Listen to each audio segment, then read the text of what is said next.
Right. It is Halloween weekend. It is Halloween weekend out here. I got GM Tommy in the building. Rellism Raw Sports Talk, episode 134. Thank y'all for watching on YouTube, listening on Anchor and Spotify. Of course, I got love for my commander, love for the mama, and all the love for my mama. You know what I mean? Continue thoughts and prayers to the Dave Rodriguez family. You know what I'm saying? Wife, kids, you know what I'm saying? Brothers, an amazing mother. I'll be there with you next week, Big Dave. You'll never understand the impact you had on this community. I wish we all could have told you when we could have, but that's usually the way it works in this life. We always wait to the end to do the things we should have done in the beginning.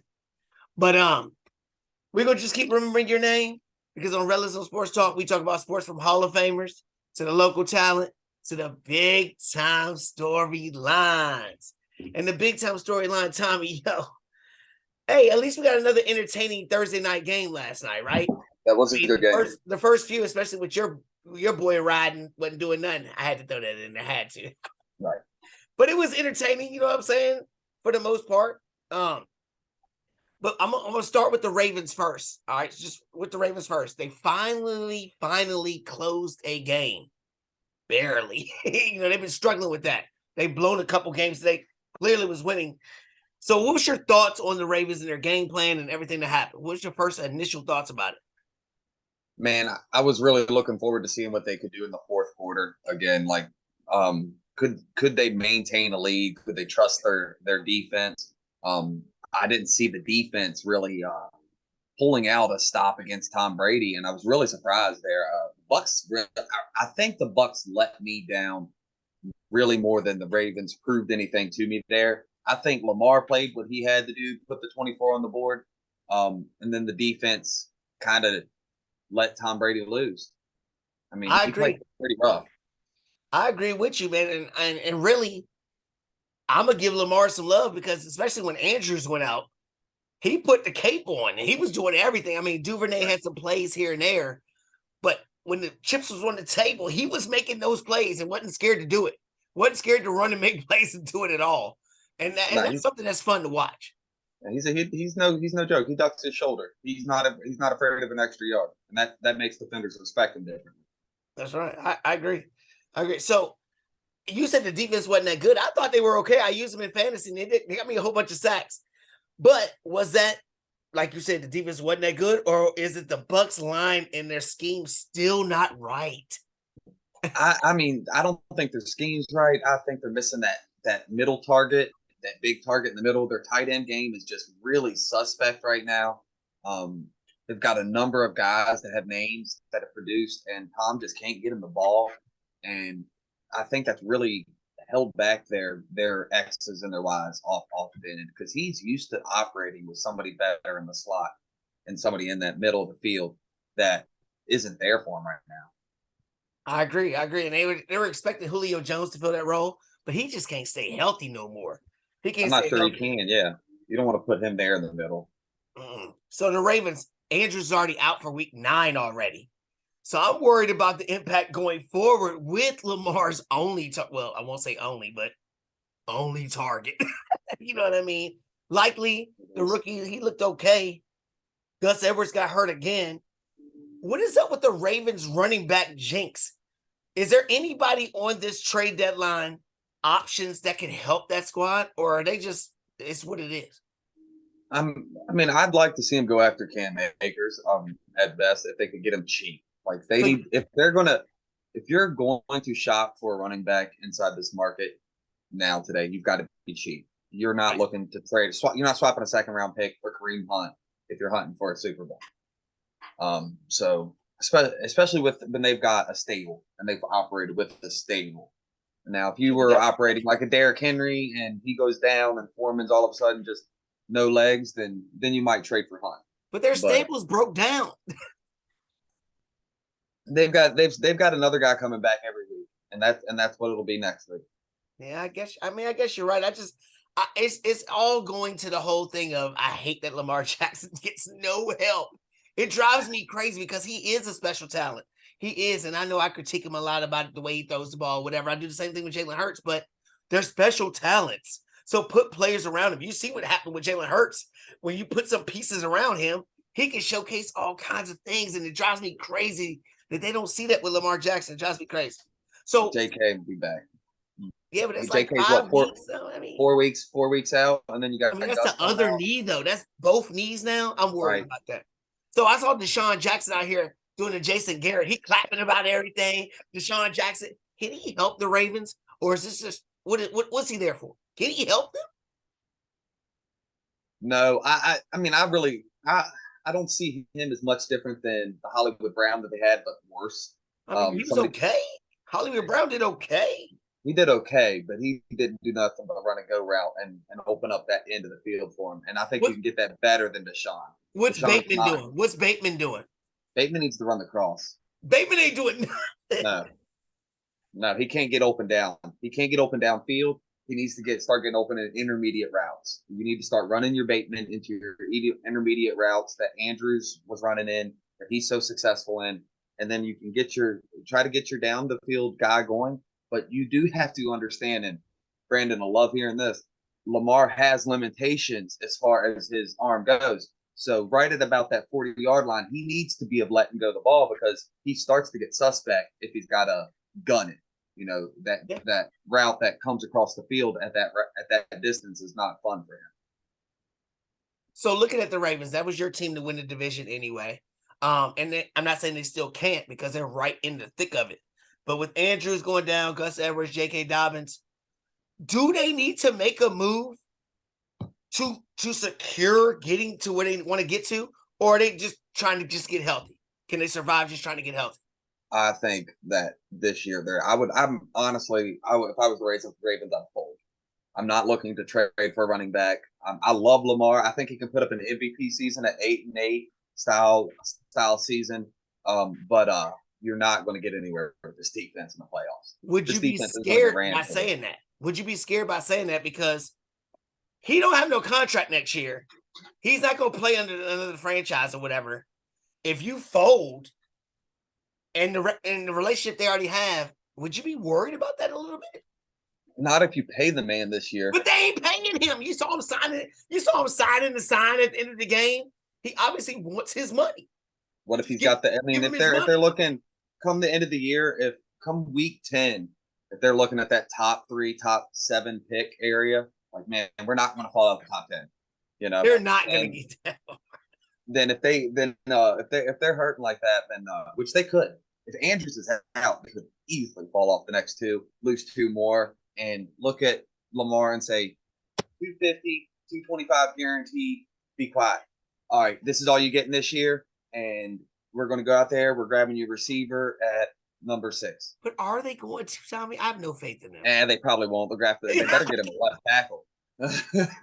All right, so look, on the other side of the ball, at least the Ravens are still in contention to win their division to make the playoffs and do things, which the Bucs are also. But they done lost again 3 straight to the Steelers, Panthers, and now the Ravens.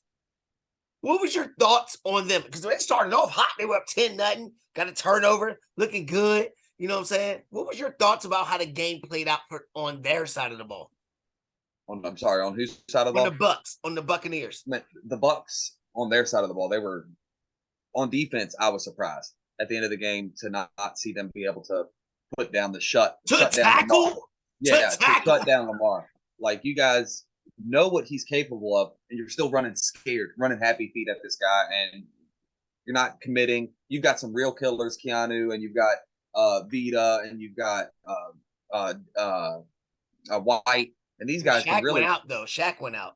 That hurt him. And then when I saw what hurt me is then I saw White come up and not come up. I was like, I started getting worried. I started looking at Brady on the sidelines then and going, do you see what I see here? Like, is this team 2 years from now? Are you really? Because he was considering going to Miami already, and it looks like Brady knew something. Yeah, it looks like he knew something.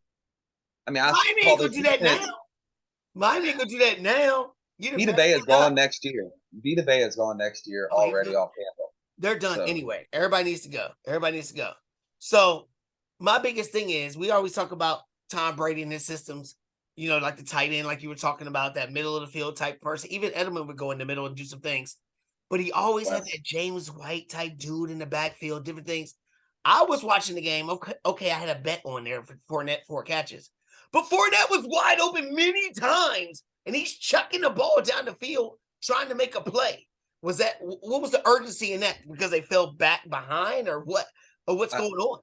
I don't think he trusts Lenny to catch the ball. I don't think he really trusts them yet to catch the ball. I think not, and in the way he misses, the way I see big playoff Lenny missing, it's going to bounce off his chest. It's going to bounce off his hands. It's going to come high. It's going to ricochet off this guy. He's not going to miss a ball, and it's going to slip to the ground because it was a low pass. It's going to just brick off of him. And I think he sees that sometimes. If you see it 5 times a day in practice, you might get, That's the thing right there in practice, because we don't know what other people see. Mm-mm. We don't know what's going on. We have to rely on beat writers to tell us things like that. So should the Bucs, just like we talked about with the Ravens, should they go after something in the trade deadline? Is there something that could piece them together until they're completely healthy? The Bucs need to worry about the bottom line, because it's going to get real scary for them real soon. They need to cling on. They've got a few pieces. I think they can turn things around. I like their offensive line. I think you can find some cheap pieces, fill those gaps. And I really like their defense, the way it's set with what they have with the veteran and their young core. If they can just drop the Vita, they're going to have to pick something else up that'll plug the middle. And their 3-year window can be progressive. But it's going to be non-Tom Brady. They got to really hope this guy's got a different plan. Well, I mean, I don't know, dude. I looked at it and I saw some crazy offensively stuff. They're going to be limited. They're going to need something young. All those weapons, why are they limited? Because they've got Godwin and Edmonds, and we don't know. Outside of Brady, what Godwin is. Godwin's doing things. That's the only guy. Evans has never stayed healthy enough for me to really rely on him. And then they have no number 3. Their number 3 option is Gage. It's Russell Gage. And he's hurt. Russell Gage. He ain't put him on. They haven't put him on the field. He can't stay healthy. But that's their best inside man. Can they go get a Gesicki to help be that tight end?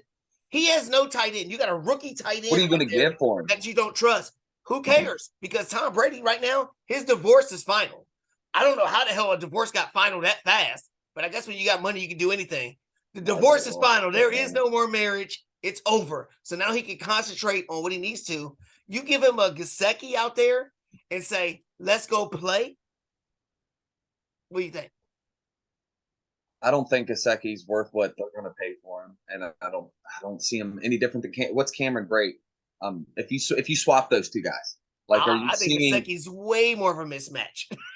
I don't see it. Way more of a mismatch. I don't see it. I saw one. I saw for 8 games. You don't see it because Miami's quarterbacks have always been doo-doo. And half this year, Tua's been out. So they've really been doo-doo with Teddy Two Gloves. No, but when Tua is in there, they've got – I don't know how doo-doo they can be when Jalen Waddle's like number 5 in the league in reception or yardage, and Hill's like number 2 or 3. Dang. I mean, and then you got Gesicki, who's nowhere to be found. I'm like, whoa. You've got 2 guys out there who are popping coverage like this, and you can't find a way to get open around these bandits out here. Maybe they're not looking for him. Maybe they're not looking for him. I don't know. Because he's not a blocking tight end. Like Gronk would at least block. He's not blocking nobody. He's not trying to block. So maybe he won't fit. Maybe he would. I'm not sure. So you don't think there's nothing they can do? It's just right. I think that Tom Brady might get pissed off and be like, okay, she's out of my life. Let's go roll now. Could that happen? I think he's got the roster he did last year. He should be able to do it fine with what he's got. He's lucky to be in that weak division. Look at what he's got. I mean, he, like you said, he's got 2 outside guys. He's got some middlemen he can make something out of. He's got Cameron Brate at tight end. He's got a decent line, the defense that can play. Why should he worry? The Bucs should just say, "Why aren't you winning, Tom?" Right. I mean, when Antonio Brown went there, it changed their offense. Right. I'm not saying to bring back Antonio Brown, but brings back somebody like him, like maybe a OBJ. Can they afford him? I mean, if he wants OBJ's at the point in his career where I'm hurt every day, I get a chance to play with the GOAT. Let me try to win with the GOAT. Yeah, they can afford him. Who knows? Who knows? So, I want to hear 1 to 10 your faith for the Ravens and your faith for the Bucs to win the division, because they both can win the division. They're both right there to win the division, and then how far they can go in the playoffs 1 to 10. with the Ravens. 1 to 10 right now. You know the news about the I running get backs. some 0.5s. That's your team that you picked to win the division. 7.5. 7.5 on the Ravens. Their defense is 7.5. so suspect. Like, I mean, they're lucky that Cleveland had to wait a little bit longer to get Deshaun back, or they'd be in some serious shit. The Ravens would be. Yeah. Oh yeah. So you have no faith in the Bengals, even with I now, think and now with the Chase is Bengals. out. I think the Bengals offensive line might have been an enigma. I mean, they played really well for a year, but then the next year comes in and these guys are just getting busted. I mean, just straight It's like down. they spent money on the offensive line and they got worse. I was like, They're getting cut up. They're getting cut. They're not getting beat. They're getting cut. It's crazy. So the Bucs, now they're a game behind in their division. Yeah. I mean, the Bucs have a horrible division. Are they above a 7.5? They've got the GOAT, and they're like at 9.5. They've got the worst division in the world. They don't. The Saints just decided they're going to run Andy Dalton over a healthy Jameis Winston. I mean, this we're division. Gonna get to that. Oh my crazy. God. So we're looking at the teams, looking at these teams with these wide open divisions. We're looking at Seattle, who's leading their division with Geno Smith. And then we look at Marcus Mariota leading their division. Do organizations like these who didn't plan on doing anything, Seattle thought they were going to be the number one pick and get one of the college quarterbacks, and Marcus Mariota thought his job was going to be over with Ritter by week 4, I thought anyway. Could they make a move? Or are they just going to tank? Or just going to say whatever? Could they make a move and try to win? I think Seattle could.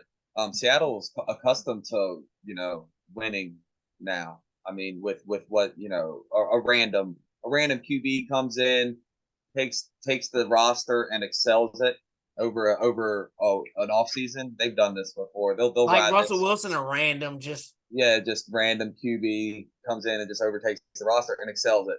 That was game changing for them, and I could see them trying to snatch at something. I don't think they have the defense either to win anything in the postseason, but they could give it a shot.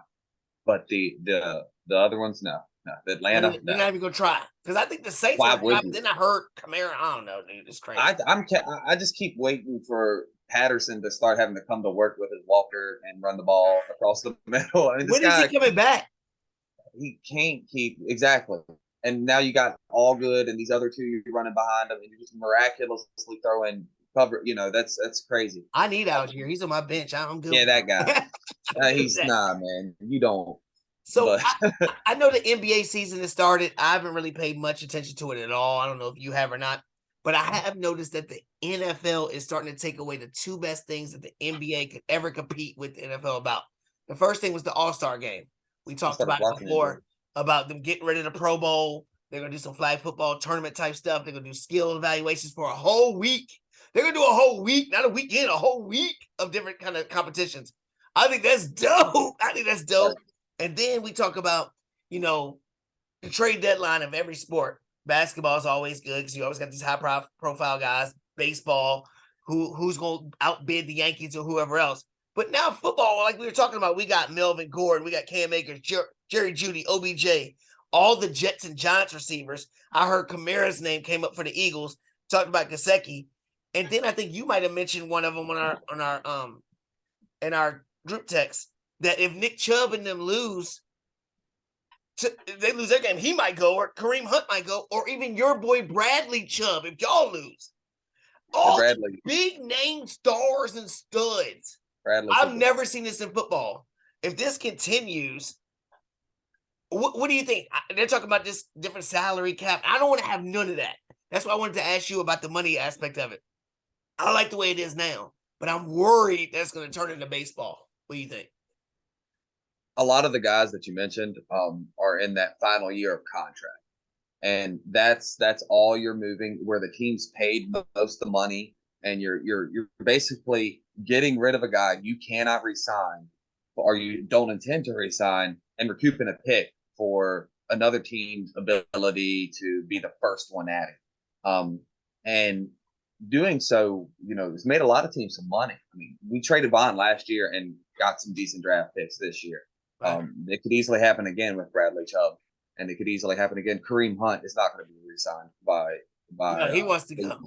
Yeah, and he What wants about Jerry that. Jeudy though? What about Jerry Jeudy? Which I think would I be don't. stupid to go to Miami. What in the world would that do? But anyway, I go mean, ahead. nah, he's not going to Miami.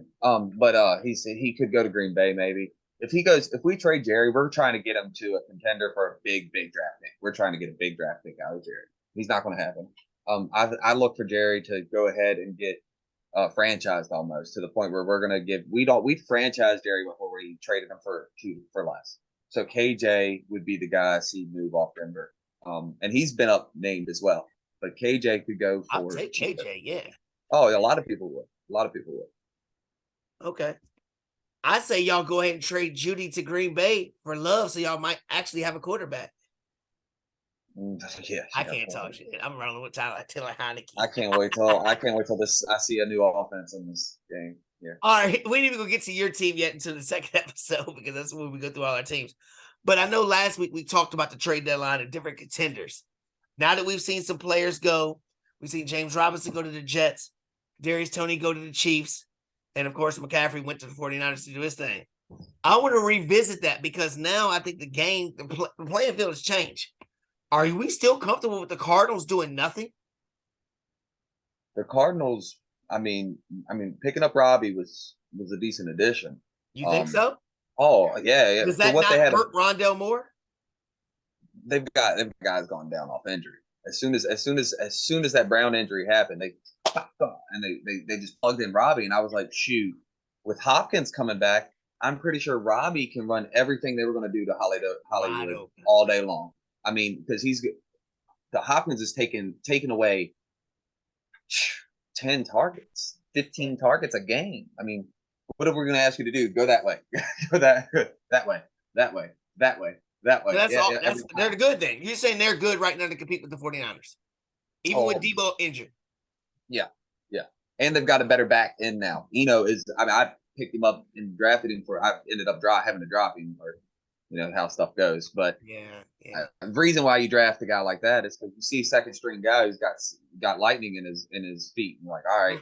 And he got out on the field last week. I was like, dang, man, there he was. I should have held on to him for a little bit longer because he's got it.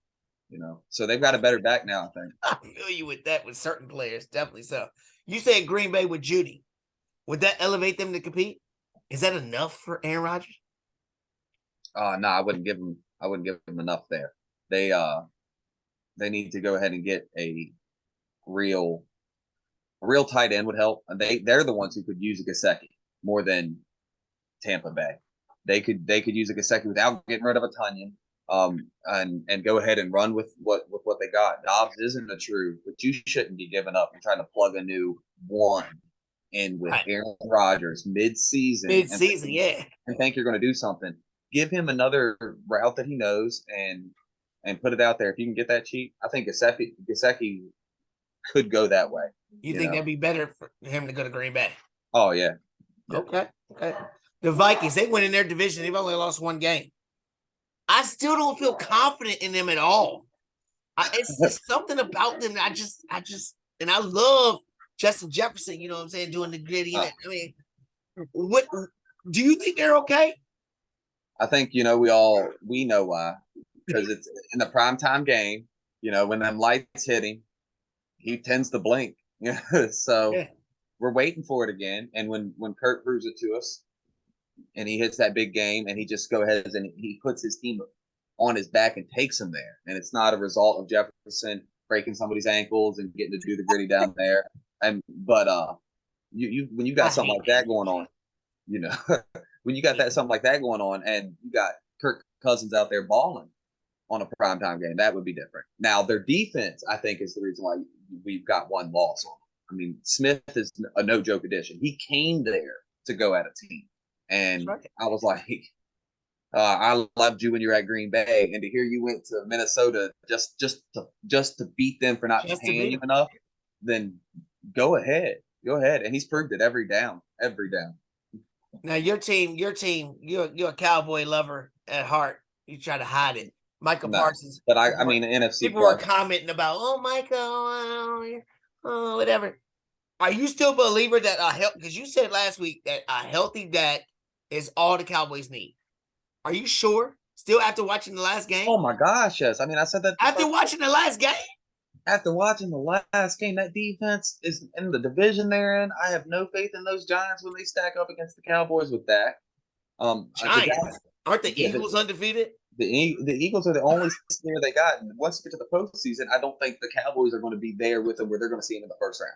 They're going to see the Eagles possibly in Philly late in the year, and that would be a game I would like to see Dak and the more tenured Cowboy franchise hit that Eagles franchise and that young Jalen Hurts and that flash. I think that would be that would be amazing. That would be amazing. I thought it'd be the other way around, but I take it would make me fucking sick because I hate both of them teams. Yeah, it would make me fucking sick. God. So you said the Giants have no chance. They just keep winning, though. Right. They just keep winning. Right. And trade away their receiver. Giants winning with Eli Manning with subpar record and everything else. Why can't they be the same thing? Because I've never been an Eli Manning fan like he's all this or that. Daniel Jones is playing like an Eli Manning to me. Like, he's not destroying the game. They're running the ball. The defense, the interior line, and on both sides of the ball is doing their thing. Daniel Jones is managing the game. Right. Well, I mean, I'm curious to see what San Fran looks like with their new lineup and Arizona with their new lineup. There's a few teams in the NFC, even though it's not as high powered as the AFC. There's a few teams in the NFC that can light you up 24 and a half time, and by half. If you're the Giants, you struggle to put that up. Yes. So you could see a game and come the end of the year when it counts where you're down 21-10 at halftime, coming out there getting the ball, and you're just praying you get the stop, and you don't. Now it's 28. It's just 7-0, and you could easily run them like they did you. But now it's 28-10. It reminds me of the Cardinals last year when they made the playoffs. They got blitzed in the first quarter, and there was nothing else. Nothing else could happen. But my thing is, why would you get rid of a guy like Kadarius Toney? Sure, whatever. I don't understand. He's an explosive type player that you don't have to be accurate. Just get the ball in his hands like a Devontae Smith for the Eagles. You don't have to be an accurate quarterback because Jalen Hurts isn't like that. But he could just get it to him at the line of scrimmage and let him do some things. Why would you just give away a toy like that and keep Galladay and Slayton and all these guys? What was that thinking with that? Rookie contract. I can't understand giving away his tools as cheap as they did. Only thing I can think of is he had to have been something more in the locker room that was said. They knew something about his attitude or his environment that they didn't like, and so they got rid of him. And he's putting out tweets talking about, I'm not really injured like they're saying I am. So, like, I agree with you. I think there is something going on with that. Are the Rams done? They have no chance. There's nothing they can fix. Trade deadline, there's nothing they can fix. I think Stafford should have got surgery as soon as he suspected something, and maybe they had some chance. But right now, what I've seen out of their play is just golf-like. And we're gonna talk about golf real quick. So the AFC, we saw the Chiefs get Tony. Is that enough to beat the Bills? Yeah, I mean, I like them beforehand. So you would take the Bills on the road AFC Championship game against the Bills? No, I would take KC. I'm taking Patrick Mahomes in every game except for one versus the Broncos. I think a team like Indy's another team. If Matt Ryan was actually a good quarterback and played well this year, who else could stomp them like that? San Fran, some trouble for KC. KC destroyed San Fran. If they get ahead. If they don't get ahead by halftime, that's a different ball game for Kansas City. When does KC not get ahead? You just talked about First Denver. We can play them tight. Your coach is about to get fired. We'll talk about it on the next episode. But I'm not even gonna get into that. So he might not be there. The Chargers, I think they're just too injured. I don't even think a wide receiver would help. But the Bengals are one of those teams that are getting hot. Losing Chase though, does that end their threat? Or does Burrow just step up to it and make a play? Or do they go get somebody? I don't think they go get anybody. They've got a really hot lineup. I love that wide receiver core. I think they all really respect each other. I honestly think that Chase is definitely the most talented, can do the most out of all of them. He's the fastest, easiest one to open up, but they can all mimic each other. There's not one of them out there that can't do what the other one does. So you're just going to see Higgins. Higgins or one of these other two Bengals I hope receivers. it's Higgins. Higgins is the one I'm pegging, and I know you are. But Higgins is the one I'm pegging to really take off. I like Higgins. But I think he's he was the most injured talented. too. He's always getting hurt. He I can. worry about that. He's tough. He don't care about Chase. He should have. He's the oldest one there. He has seen himself get surpassed now twice, and he don't care. He's Anquan Bolden as an upgrade. Yeah, I'm telling you, because Anquan Bolden had to deal with Fitzgerald and stuff, but he was always there doing things. That's what he reminds me of. All right, so we got 7 minutes. We got 7 minutes left. I want to get to the state of the NFL with their quarterbacks, okay? Because I love the NFL, but the quarterback situation is getting out of control. It's getting out of control. So we look at players like Matt Ryan. He already got benched. We look at Jameis Winston, like you already said. He didn't got benched. Mitchell Trubisky, he didn't got benched. Wentz, he lucky he got hurt because he would have probably got benched. Baker Mayfield and Sam Darnold.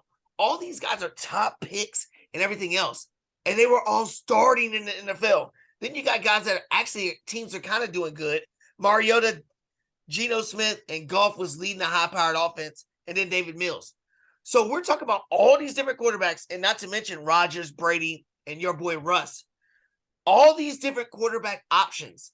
If you take them out and put in some substandard something or a rookie, is that going to hurt the sport? No. I think I do. I'm a little worried about the older quarterback, and that puts mine in the books as well. Not being used to the way the new game's called, you're really able to play more open. You're with less fear than you were before with this targeting, with this limit. And these newer quarterbacks I've seen come into the league are really playing looser around the pocket, and I haven't seen the old ones adjust as easily. That gets a sack, it gets stripped, and that's been the biggest issue. I think it's not going to hurt the league any because of the way the rules go, and that's sad to say, because if they were still hitting people as hard as they could, then Matt Ryan and Tom Brady and Russell Wilson's ability to decipher a defense and get the ball out and do what they need to do or gun it up the middle for 3 yards is going to matter. But right now, Josh Allen gets free because he's able to get 3 yards before somebody can touch him.